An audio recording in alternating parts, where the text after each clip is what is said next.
Hop. Les filtres. Donc les filtres, c'est la suite logique des tris, c'est un peu le même esprit. On va filtrer des données pour n'en afficher que certaines. Alors je vais activer les modifications, c'est parfait. Voilà le petit fichier, je vous mettrai le lien pour télécharger ce fichier en dessous de la vidéo. C'est le même fichier qu'on avait pour faire le chapitre précédent sur les tris, que je vous invite à regarder si jamais ce n'est pas sûr pour vous, si vous ne maîtrisez pas ça. Les filtres, c'est un petit peu la même logique que les tris, donc ça va nous permettre d'afficher uniquement les données qui nous intéressent. On va sur notre petit tableau, on va se mettre à l'intérieur. Alors pareil, on peut sélectionner son tableau avec un CTRL A ou simplement se mettre à l'intérieur du tableau. La petite erreur qu'il faut éviter de faire, c'est aussi de sélectionner de A2 jusqu'à G16 sans prendre la ligne de titre. Là, ça ne fonctionnerait pas. Alors, je sélectionne tout mon tableau, je mets à l'intérieur, peu importe. Et je vais aller donc dans Données filtrées, ou alors vous pouvez aussi le faire sur Accueil. Et là, vous avez le petit bouton filtrer. Bon, moi j'aime bien passer par données filtrées, personnellement. Ça revient exactement au même. Hop. Et voilà, donc, on a des petites flèches vers le bas qui sont apparues donc, pour chacune des colonnes de mon tableau.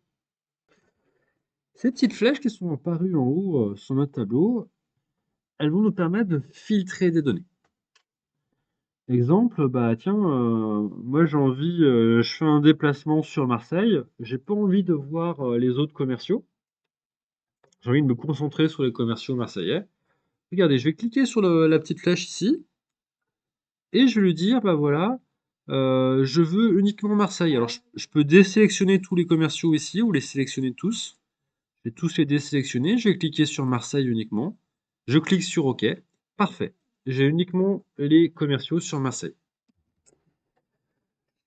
On voit que les données ont été filtrées, donc on a un petit icône ici en forme de filtre. Donc on peut comprendre, d'entonnoir exactement, on peut comprendre que nos données ont été filtrées en voyant ce petit symbole-là, qui s'est été filtré sur cette colonne F. Parfait, donc allez, pour retirer un filtre, soit je clique ici et je remets sélectionner tout, je peux cliquer sur effacer le filtre de la ville. Si je clique ici, ça va effacer tous les filtres en cours.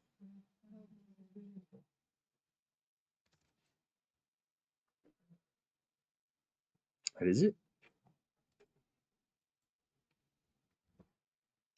Si vous cliquez sur le bouton filtrer, ça va retirer toute la possibilité de filtre. Allez, on va remettre les filtres. Alors ce bouton filtrer, il est un petit peu polyvalent, il propose plusieurs options. Regardez, je vais cliquer donc sur la petite flèche déroulante par ici. Et j'ai aussi la possibilité de trier avec ce petit bouton filtre. Si j'ai envie de trier donc du plus grand chiffre d'affaires au plus petit, j'ai cliqué ici et je vais dire de trier du plus grand au plus petit. On va pouvoir trier uniquement sur une seule colonne avec ce petit bouton-là. Quand je vais cliquer sur le petit bouton ici pour trier du plus grand au plus petit, d'ailleurs, là, au niveau visuel, on voit qu'il y a une petite flèche qui descend vers le bas. C'est-à-dire que ces données-là ont été triées du plus grand chiffre d'affaires au plus petit. Évidemment, les lignes restent, enfin, ça va pas mélanger les données, hein. Le principe, c'est que, bah voilà, Jade Bernard, elle sera toujours à Lyon, elle aura toujours le même chiffre d'affaires, sinon ça n'aura aucun intérêt, hein. Donc, c'est comme le tri tout à l'heure. Toutes les données qui sont dans la même ligne restent ensemble, évidemment. Alors, le tri permet de faire des tris sur plusieurs niveaux. Donc, par exemple, je trie d'abord sur le nom de famille, le prénom, ensuite sur la ville. Le filtre, lui, permet de masquer certains éléments et ne permet de trier que sur une seule colonne. Donc là, tu vois, si je lui demande de trier de A à Z sur les villes, tu vois, là, l'aspect du tri sur le chiffre d'affaires n'existe plus. Donc, c'est deux fonctionnalités complémentaires. On va rester un petit peu sur le filtre, on va voir un petit peu des options de filtre un petit peu avancées. Alors là, j'ai tout effacé hein, pour qu'on ait soit sur les mêmes bases. Alors, peu importe hein, d'ailleurs si votre tableau est dans le même ordre que le mien, hein, les données restent les mêmes, c'est simplement l'ordre qui change. On va explorer un petit peu donc différentes fonctionnalités. Je vais par exemple aller dans les dates de naissance. Alors, on peut trier aussi par couleur. On a des filtres numériques là qui sont très intéressants. Si je voulais par exemple uniquement avoir, là j'ai besoin pour un dossier, j'ai besoin de quelqu'un qui a de l'expérience. euh, c'est un dossier un petit peu compliqué, donc je vais par ici. Au lieu de décliquer bah, toutes les personnes qui sont trop récentes à mon avis, ce qui pourrait être très long hein, si j'avais beaucoup d'années différentes. Au lieu de faire ça, je peux utiliser des filtres numériques. Dans les filtres numériques, je vais lui demander, bah voilà, j'aimerais quelqu'un dont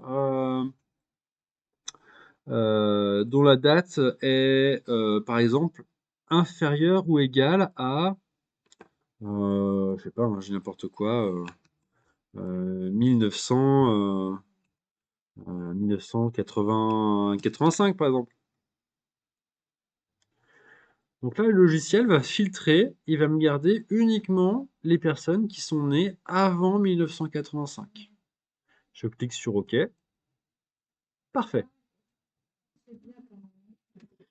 Donc là, j'ai uniquement les personnes qui sont nées avant 1985.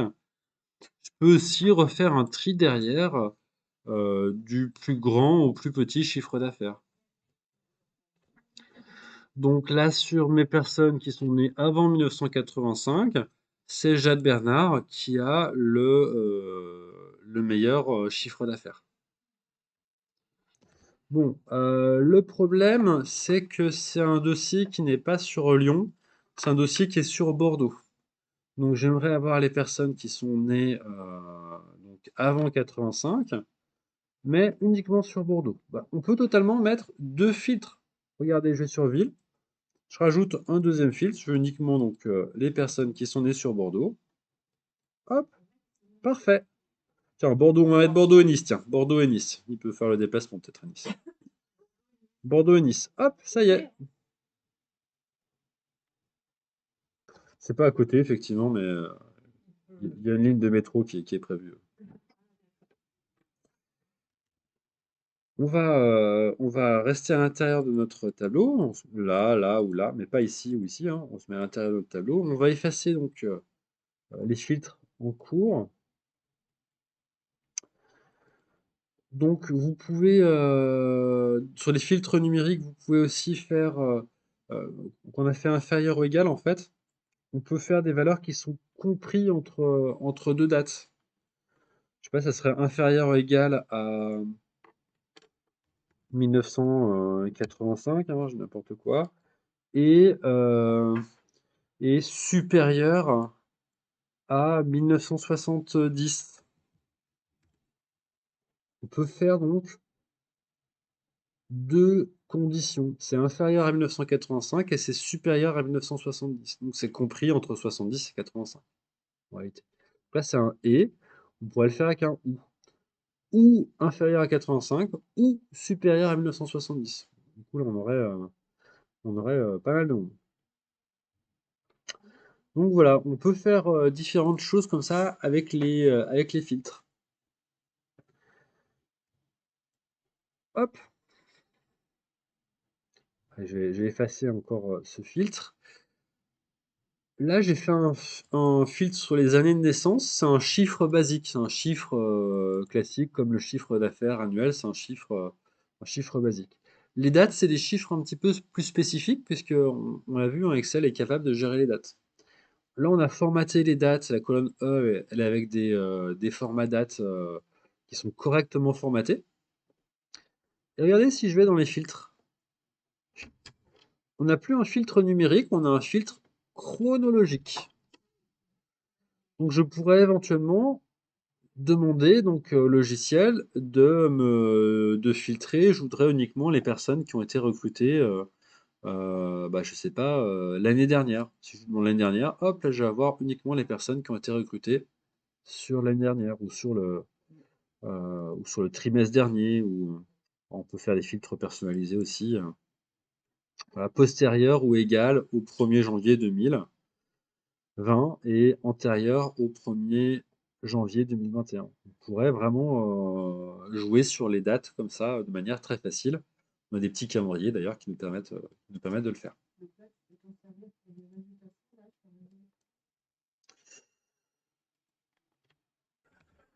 Les filtres avancés, bon, ça pourra faire l'objet d'un autre tutoriel. Personnellement, je trouve pas ça très intéressant. On verra si je vous fais un autre tutoriel là-dessus.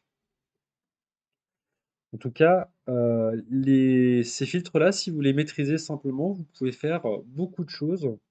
Et notamment, on va voir donc tout de suite après dans le prochain chapitre, on va voir comment on peut faire pour additionner le chiffre d'affaires de toutes les personnes qui sont à Paris, à Marseille, à Bordeaux, ou je sais pas, qui sont rentrés il y a moins de 5 ans. Donc on va voir comment on peut faire ça de manière très simple avec les filtres, sans passer par des choses plus complexes comme les sum-si ou les moyennes-si par exemple.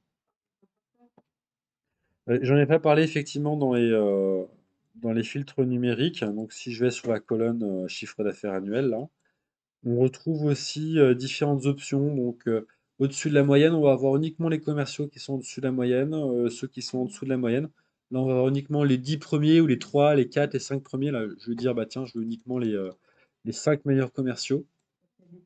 Voilà. On peut faire des choses comme ça. Alors, notamment pour des challenges, effectivement, ce type de choses. Donc on peut faire pas mal de choses avec ces fils de manière très simple. Ça va simplement filtrer les données, elles sont toujours présentes à l'intérieur du tableau. D'ailleurs, regardez bien, hein, si au niveau des lignes, on voit bien, ça fait 2, 3, 4, 5. Et là, on passe directement de la ligne 5 à la ligne 14. Donc ces données-là, elles sont toujours présentes, mais elles sont simplement masquées au niveau du tableau. Voilà donc pour les filtres avant de faire ce nouveau chapitre sur comment on fait pour additionner, par exemple, voilà, tous les chiffres d'affaires des personnes sur Lyon, Marseille ou ailleurs.